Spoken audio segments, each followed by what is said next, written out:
Welcome to the Daily Rundown, where we talk about yesterday's top stories and how that relates to your business. Because there are so many different business lessons we can learn from everyday things that are happening around us. Now, the first thing I wanted to pay attention to is this video caught my attention. It was a group of guys that were putting about $10,000 worth of interior design into a $500 car. Now, the question is, why in the world would you spend that much money to put that type of thing into a car? Now, this is a YouTube channel there. They do this very often. But one of the things that stood out to me was when they started talking about the chair that they were going to put in, because I guess the main guy was a race car driver. And he's like, hey, when you're going around the track, one of the things you want to keep in mind is the seat plays a very big role in you staying stable and how you drive the car. And I said, oh my gosh, that is so related to business, because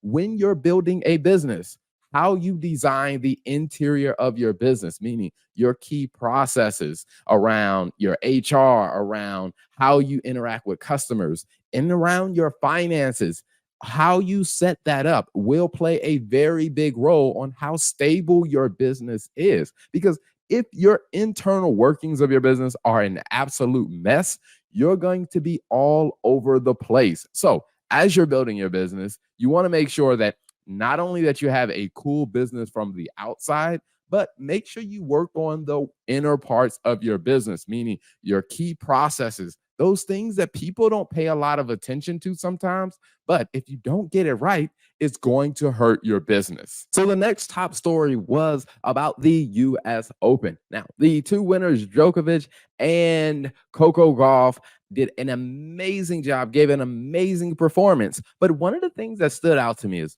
when you're watching these people play tennis, what you are watching are two people who have really mastered some very, very detailed aspects of their game. I mean, most people just look at the obvious and say, oh, they're hitting the ball back and forth. But there's so much that goes into the techniques. So whenever you're watching someone who can perform at that level, what you know is that person has worked on a lot of things behind the scenes, things like their ability to anticipate shots. They've worked on things like their recovery, things like their balance, being able to catch themselves going back and forth. Like, those are small things that you got to work on that most people probably don't think about. Now, when it comes down to your business, there are a ton of small things that happen behind the scenes that if you don't get that right, it is going to be a problem. For example, when it comes down to pricing and how you have discussions with your potential customers, if you don't work on your ability to handle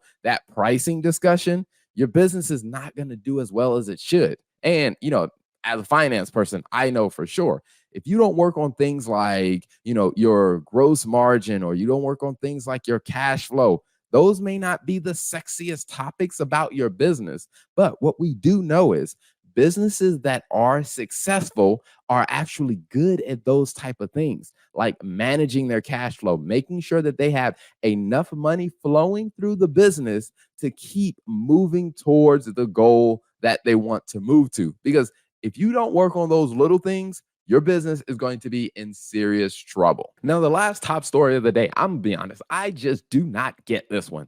I don't understand what the heck this is. Even after I watched it like twice, I'm still like, what the heck am I watching?